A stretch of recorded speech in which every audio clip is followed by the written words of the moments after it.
നടൻ ദിലീപ് ഹൈക്കോടതിയിൽ നൽകിയ ജാമ്യാപേക്ഷ അല്പസമയത്തിനകം പരിഗണിക്കും.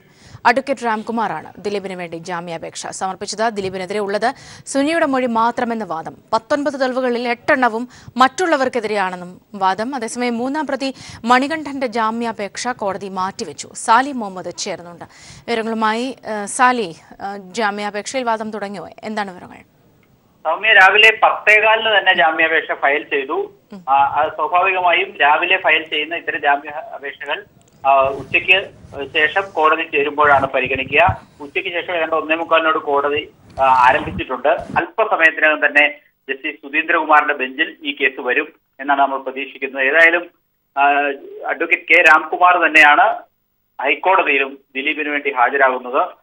ഉച്ചയ്ക്ക് ശേഷം പരിഗണിക്കാൻ മാറ്റിവെച്ചപ്പോൾ ഇന്ന് തന്നെ വാദം കേൾക്കണം എന്നൊരാവശ്യം രാംകുമാറിന്റെ ഭാഗത്തു നിന്ന് കോടതിയിൽ ഉണ്ടായിരുന്നു. അത് പൂർണ്ണമായി വാദം കേൾക്കുമോ എന്നുള്ള കാര്യം അല്പസമയത്തിനകം തന്നെ അറിയാം. ഒരു പക്ഷേ സർക്കാരിന്റെയും പോലീസിന്റെ വിശദീകരണം തേടിക്കൊണ്ട് അല്ലെങ്കിൽ കേസ് ഡയറി ഹാജരാക്കാൻ നിർദ്ദേശം നൽകിക്കൊണ്ട് പിന്നീട് ഒരു ദിവസത്തേക്ക് വെക്കാനും സാധ്യതയുണ്ട്. ഏതായാലും അല്പസമയത്തിനകം ഈ കേസിൽ ഒരു പക്ഷേ പ്രാഥമിക വാദമെങ്കിലും നടന്നേക്കും എന്നാണ് പ്രതീക്ഷിക്കുന്നത്. ഈ ജാമ്യ ഹർജിയിൽ പ്രധാനമായും ഉന്നയിക്കുന്ന ആവശ്യങ്ങൾ ഇവയാണ്, വാദങ്ങൾ ഇവയാണ്. ദിലീപിനെതിരെയുള്ള ഉള്ളത് പൾസറിന്റെ മൊഴി മാത്രമാണ്. ഈ കേസിലെ പ്രധാന പ്രതിയായ പൾസർ നൽകിയിരിക്കുന്ന മൊഴികൾ മാത്രമാണ് ദിലീപിനെതിരെ അന്വേഷണ സംഘത്തിന് കണ്ടെത്താൻ കഴിഞ്ഞിട്ടുള്ളത്. മറ്റു തെളിവുകളൊന്നും കണ്ടെത്താനായിട്ടില്ല. അറസ്റ്റ് വെറും സംശയത്തിന്റെ പേരിൽ മാത്രമാണ് എന്നുള്ളതാണ് പറഞ്ഞിരിക്കുന്നത്. മാത്രമല്ല ദിലീപ് അന്വേഷണവുമായി സഹകരിക്കുന്നുണ്ട് എന്നുള്ളതാണ്. ഏതായാലും ഇപ്പോൾ കേസ് എടുക്കാൻ ആരംഭിച്ചിട്ടുണ്ട്. Director general of prosecution Manjeri Sreedharan Nair തന്നെ പ്രോസിക്യൂഷന് വേണ്ടി കോടതിയിൽ ഹാജരായിട്ടുണ്ട്. അല്പസമയത്തിനകം തന്നെ ഈ കേസിൽ വാദം നടക്കുമെന്നാണ് പ്രതീക്ഷിക്കുന്നത്. DGP തന്നെ നേരിട്ട് പ്രോസിക്യൂഷന് വേണ്ടി ഹാജരാകുന്നു എന്നുള്ളൊരു സവിശേഷത കൂടി ഈ കേസിന്റെ പ്രാധാന്യം കണക്കിലെടുത്താവും DGP തന്നെ. ഏതായാലും ഇപ്പോൾ ഒരു കാര്യം വ്യാഴാഴ്ചത്തേക്ക് മാറ്റിവെച്ചിരിക്കുന്നു.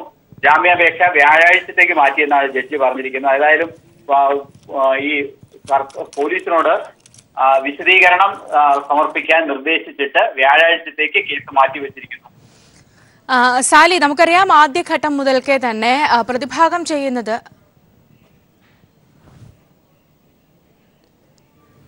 ജാമ്യ ഹർജി പരിഗണിക്കുന്നത് മറ്റന്നാളത്തേക്ക് മാറ്റിവെച്ചിരിക്കുന്നു എന്നതാണ് ഏറ്റവും പുതുതായി വരുന്ന റിപ്പോർട്ടുകൾ.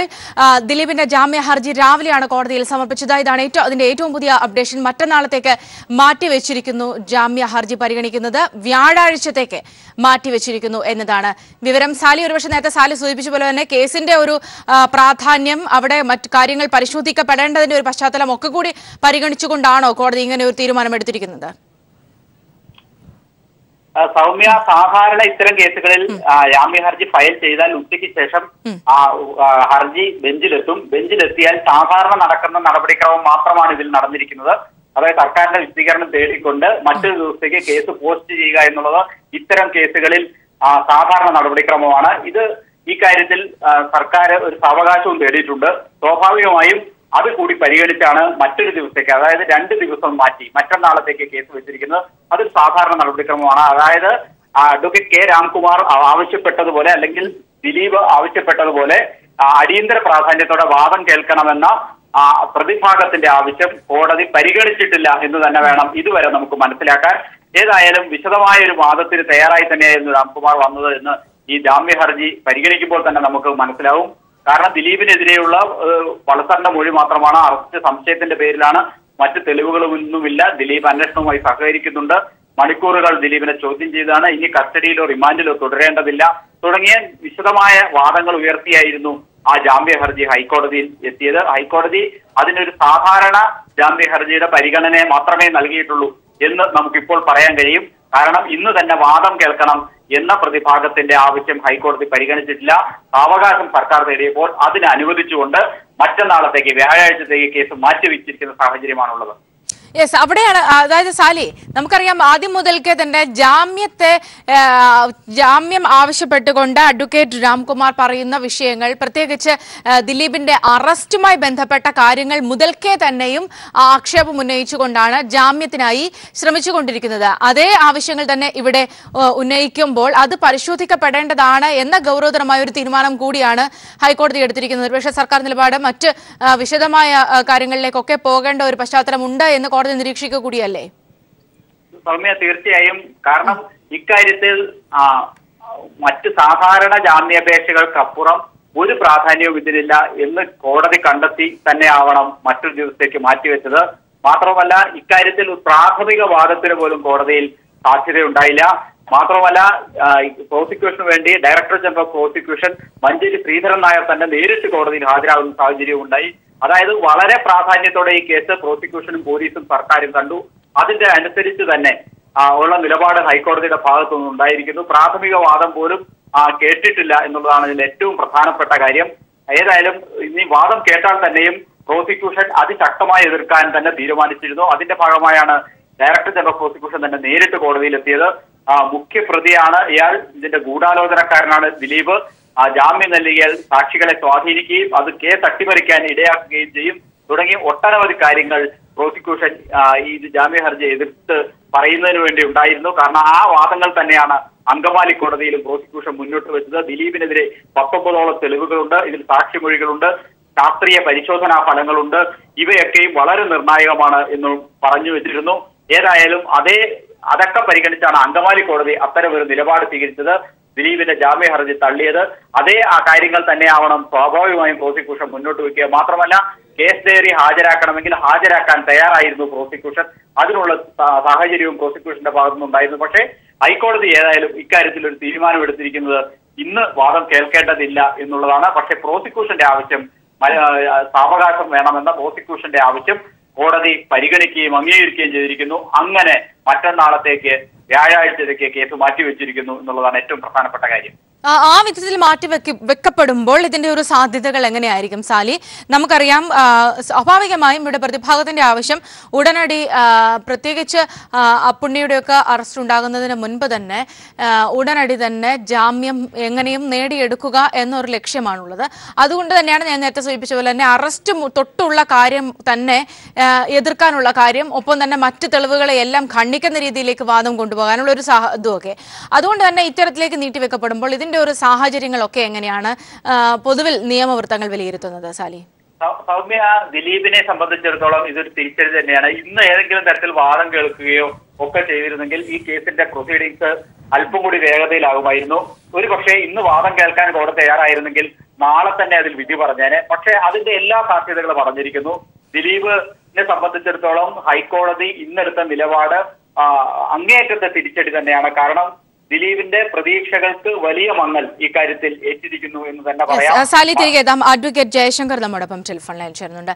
അഡ്വക്കേറ്റ് ജയശങ്കർ, ഇതിന്റെ നിയമപരമായ ഒരു വശം കൂടി പരിശോധിച്ചാൽ സാധാരണ കേസുകൾ ഈ വിധത്തിലാണോ കൈകാര്യം ചെയ്യപ്പെടുക? നമുക്കറിയാം ഇന്ന് രാവിലെയാണ് ജാമ്യ ഹർജി കൊടുത്തത്. അതിനുശേഷം 1:45 ഇത് ഹർജി പരിഗണനയ്ക്ക് എടുക്കുന്നു. അതിനുശേഷം ഇങ്ങനെ മാറ്റിവെക്കുന്നു. അതായത് സാധാരണ ഇങ്ങനെയുള്ള ഹർജികൾ ഈ വിധത്തിലാണോ പരിഗണിക്കുക? അത് സാധാരണ ഒരു ഹർജി ജാമ്യത്തിന് കൊടുക്കുന്നു. ഈ ഇതുപോലുള്ള കേസുകളിലൊന്നും മജിസ്ട്രേറ്റ് ജാമ്യം കൊടുക്കുകയില്ല. കാരണം ഇത് സെഷൻസ് കോടതിയിൽ, അതായത് ജില്ലാ കോടതിക്ക് തുല്യമായിട്ടുള്ള സെഷൻസ് കോടതിയിൽ ആണ് ഇതിന്റെ വിചാരണ നടക്കുന്നത്. അപ്പൊ അത്രയും ഗുരുതരമായ കേസായതുകൊണ്ട് മജിസ്ട്രേറ്റുമാർ ഇങ്ങനെയുള്ള കേസിൽ വിവേചനാധികാരം ഉപയോഗിച്ച് ജാമ്യം കൊടുക്കാറില്ല. ദിലീപിന്റെ കാര്യത്തിൽ സംഭവിച്ചിട്ടുള്ളത് തന്നെയാണ്, അസാധാരണമായിട്ടൊന്നുമില്ല. അപ്പൊ ഈ സാധാരണ മജിസ്ട്രേറ്റ് കോടതിയുടെ ഈ ഉത്തരവ് കിട്ടിക്കഴിഞ്ഞാൽ കോപ്യമായിട്ട് നമ്മൾ സെഷൻസ് കോടതിയെ സമീപിക്കാവുന്നതാണ് സാധാരണ നടപടിക്രമം. അവിടെ വേണമെങ്കിൽ ജാമ്യം കിട്ടാം. അത് കഴിഞ്ഞിട്ട് അവിടെ തള്ളുകയാണെങ്കിലാണ് ഇത് ഹൈക്കോടതിയിൽ പോകുന്ന ചടങ്ങ്. അപ്പൊ ഇവിടെ മജിസ്ട്രേറ്റിന്റെ ഉത്തരവ് കഴിഞ്ഞപ്പോൾ തന്നെ ഈ കേസ് അവര് അപ്പീലുമായിട്ട് ഹൈക്കോടതിയിൽ പോയിരിക്കണം. സെഷൻസ് കോടതി ഒഴിവാക്കി. അതാണ് ഇവിടെ സംഭവിച്ചത്. സെഷൻസ് കോടതി പല കാര്യങ്ങളും പരിഗണിക്കും. അതെന്ന് വെച്ചാൽ ഈ വ്യക്തിയുടെ പേരിൽ ഉന്നയിച്ചിരിക്കുന്ന ആരോപണത്തിന്റെ സ്വഭാവം എന്താണ്, കേസ് ഡയറി പ്രകാരം എന്തുമാത്രം കുറ്റാരോപണം ഇയാൾ സാധ്യതയുണ്ട്, പ്രഥമ ദൃഷ്ടിയെ നിലനിൽക്കാൻ എത്ര സാധ്യതയുണ്ട്, പിന്നെ ഇയാൾ സമൂഹത്തിൽ വഹിക്കുന്ന നിലയും പദവിയും എന്താണ്, ഇയാളെ മോചിപ്പിച്ചു കഴിഞ്ഞാൽ തെളിവ് നശിപ്പിക്കാനുള്ള സാധ്യത ഉണ്ടോ ഈ കേസ്, ഇങ്ങനെയുള്ള കാര്യങ്ങൾ പരിഗണിച്ചിട്ടാണ് സാധാരണയായിട്ട് കോടതി, ഏത് കോടതിയാണെങ്കിലും ജാമ്യം അനുവദിക്കുന്നത്. അപ്പോൾ അതിൻ്റെ അകത്ത് പല കണ്ടീഷൻ വ്യവസ്ഥകളും വെക്കാറുണ്ട്. ഉദാഹരണത്തിന് എല്ലാ ശനിയാഴ്ചയും ബുധനാഴ്ചയും പോലീസ് സ്റ്റേഷനിൽ പോയി ഒപ്പിടണം, ഈ പോലീസ് സ്റ്റേഷന്റെ പരിധി വിട്ടു പോകാൻ പറ്റില്ല, ഇങ്ങനെയൊക്കെ ഒരുപാട് വ്യവസ്ഥകൾ സാധാരണ വെക്കാറുണ്ട്. അപ്പോൾ വ്യവസ്ഥകൾ കൂടിയിട്ടാണ് സാധാരണ ജാമ്യം അനുവദിക്കുന്നത്. അവിടെ സ്വാഭാവികമായും ഇവിടെ പ്രതിഭാഗം ആവർത്തിച്ച് ജാമ്യ ഹർജിക്ക് അപേക്ഷ നൽകുമ്പോൾ പറയുന്ന ഒരു വിഷയം, ഒന്ന് ഇവിടെ ദിലീപിന് എതിരെ പറഞ്ഞിട്ടുള്ള അല്ലെങ്കിൽ മൊഴിയുള്ളത് ഈ പ്രധാന പ്രതിയുടേത് മാത്രമാണ്, അത് വിശ്വസനീയമല്ല. ഒപ്പം മറ്റ് തെളിവുകൾ അറസ്റ്റ് ഈ പറയുന്നത് പോലെ തന്നെ നീതിയുക്തമല്ല എന്നുള്ള വിഷയം. ഒപ്പം മറ്റ് എണ്ണി പറഞ്ഞിട്ടുള്ള ഈ ദിലീപിനെതിരെയുള്ള തെളിവുകളിൽ ഭൂരിഭാഗവും ഡയറക്ട്ലി ദിലീപിനെതിരെ ഉള്ളതല്ല, മറ്റുള്ളവർക്കെതിരെ ഉള്ളതാണ് എന്നതടക്കം പറയുന്ന കാര്യങ്ങൾ എത്രത്തോളം ഇതൊരു ജാമ്യ ഹർജിയിലേക്ക് പോകുമ്പോൾ ഇത്തരം വാദങ്ങൾ നിലനിൽക്കും? അല്ല, ഇതുപോലുള്ള വാദഗതികളൊക്കെ സാധാരണ പ്രതികരണം ഉയർത്താറുണ്ട്. ഉടനെ എന്ന് വെച്ചാൽ കേസ് ഡയറി മേടിച്ച് പരിശോധിക്കും, ഇയാൾക്കെതിരെ എന്തുമാത്രം തെളിവുണ്ട്, ഇനി എന്തുമാത്രം തെളിവുകൾ ശേഖരിക്കാൻ സാധ്യതയില്ല. അതിന്റെ അടിസ്ഥാനത്തിലാണ് കൊടുക്കുന്നത്. മറ്റു സാഹചര്യങ്ങൾ പരിഗണിക്കും. കൂട്ടുകാർ പ്രതികളെ അറസ്റ്റ് ചെയ്തിട്ടുണ്ടോ, ഇനി വല്ല പ്രതികളെ പിടിക്കാറുണ്ടോ, ഇയാൾക്ക് ഇപ്പൊ ജാമ്യം കൊടുത്താൽ അത് കേസിന്റെ അന്വേഷണത്തെ ഏത് ബാധിക്കും, ഇതൊക്കെ കോടതിയുടെ വിവേചനാധികാരം ഉപയോഗിച്ചിട്ട് അവർക്ക് ഇതുപോലുള്ള ഓർഡറുകൾ പാസ്സാക്കാനുള്ള അധികാരം. അവിടെ വ്യാഴാഴ്ച ഇനി ഇത് വിശദമായ പരിഗണനയ്ക്ക് വരുമ്പോൾ എന്തൊക്കെ കാര്യങ്ങളാകും, സ്വാഭാവികമായും ഇത്തരം കേസുകൾ എന്തൊക്കെ കാര്യങ്ങളാകും കോടതി ശ്രദ്ധിക്കുക അല്ലെങ്കിൽ കോടതിയിൽ നിരീക്ഷിക്കുക? കോടതി നോക്കുന്ന പ്രധാനപ്പെട്ട കാര്യം ഈ കുറ്റാരോപണത്തിന്റെ ഗൗരവ സ്വഭാവം എന്താണ്. കുറ്റാരോപിതനായ വ്യക്തിക്ക് പ്രതി എന്ന് പറയുന്ന ആൾക്ക് ഈ കേസുമായി ബന്ധമുണ്ടാകാനുള്ള സാധ്യത കേസ് ഡയറി പ്രകാരം എന്തുമാത്രമുണ്ട്. വെറുതെ പോലീസ് വാഗൊണ്ട് പറയുന്നതാണോ അതോ അതിന് സപ്പോർട്ടിംഗ് ആയിട്ടോ അല്ല എവിഡൻസ് ഉണ്ടോ? മൂന്നാമത്തും പ്രധാനപ്പെട്ടതുമായ കാര്യം എന്ന് വെച്ചാൽ ഈ സാക്ഷി പുറത്തിറങ്ങിയാൽ പ്രതി പുറത്തിറങ്ങിയാൽ സാക്ഷികളെ സ്വാധീനിക്കാൻ തെളിവുകൾ ഏറ്റുമാറ്റങ്ങളായാൽ പോലീസുകാരെ ഭീഷണിപ്പെടുത്താനൊക്കെയുള്ള സാധ്യത എന്തുമാത്രമുണ്ട്. ഈ വക കാര്യങ്ങൾ പരിഗണിച്ചിട്ടായിരിക്കും കോടതി ഉത്തരവ് പുറപ്പെടുവിക്കുക. അങ്ങനെയുള്ള കാര്യങ്ങൾ പരിശോധിച്ചാൽ ഈ കേസിന്റെ ഒരു പശ്ചാത്തലം കൂടെ നമ്മൾ കണക്കിലെടുക്കുമ്പോൾ ഇവിടെ ഇനി അറസ്റ്റിലാവേണ്ടവരുണ്ട്, പുണ്യ അബ്സ്കോണ്ടിംഗ് ആണെന്ന് പറയുന്നു. ഒപ്പം മറ്റ് ഈ തെളിവുകളടക്കം ദൃശ്യ തെളിവുകളടക്കം അല്ലെങ്കിൽ ഡയറക്റ്റ് ഈ മൊബൈൽ ഫോൺ ചിത്രീകരിച്ച മൊബൈൽ ഫോൺ ഇനിയും കണ്ടെടുക്കാനുണ്ടെന്ന് പറയുന്നു. ഇത്തരത്തിലുള്ള കാര്യങ്ങളൊക്കെ എങ്ങനെയായിരിക്കും ഈ ഒരു കേസിൽ കൈകാര്യം ചെയ്യപ്പെടുക കോടതിയിൽ ജാമ്യാപേക്ഷ പരിഗണിക്കുമ്പോൾ? ജാമ്യ ഹർജി പരിഗണിക്കുമ്പോൾ ഈ എല്ലാ കാര്യങ്ങളും പരിഗണിക്കും. അയാൾ പുറത്തു വിട്ടാൽ ഉണ്ടാകുന്ന അപകടം എത്രയാണ്, ഇയാൾ ജയിലിൽ കിടന്നാൽ ഉണ്ടാകുന്ന അപകടം എത്രയാണ്, ഇയാൾ എത്ര സ്വാധീന ശക്തിയുള്ള ആളാണ്, പണമുള്ള ആളാണ്, കേസ് അട്ടിമറിക്കാനുള്ള സാധ്യത എന്തുകൊണ്ട്, ഇതൊക്കെ പരിഗണിച്ച് വസ്തുനിഷ്ഠമായിട്ട് പരിഗണിച്ചിട്ട് കോടതിയുടെ വിവേചനാധികാരം ഉപയോഗിച്ചിട്ടാണ് ഉത്തരവ് പുറപ്പെടുവിക്കുക. അത് ഓരോ കേസിന്റെ വസ്തുതകൾക്കനുസരിച്ച് ഈ ഇതിന്റെ ഉത്തരവ് മാറി വരും. പിന്നെ 90 ദിവസത്തിനകത്ത് കുറ്റപത്രം കൊടുത്തില്ലെങ്കിൽ അദ്ദേഹത്തിന് ഒരു അവകാശം എന്ന രീതിയിൽ തന്നെ ജാമ്യം കിട്ടാനുള്ള സാധ്യത. അത്രയൊന്നും ആയിട്ടില്ല, 90 ദിവസം ആയിട്ടില്ല ഇദ്ദേഹത്തെ പ്രതിയാക്കി അറസ്റ്റ് ചെയ്തിട്ട് വളരെ കുറച്ച് ദിവസങ്ങളായിട്ട്. അപ്പൊ അതാണ് ഇതിന്റെ ഒരു സാഹചര്യം. വളരെ നന്ദി അഡ്വക്കേറ്റ് ജയശങ്കർ, വിശദമായി തന്നെ അതിന്റെ നിയമവശം കൂടി വ്യക്തമാക്കി തന്നതിന്.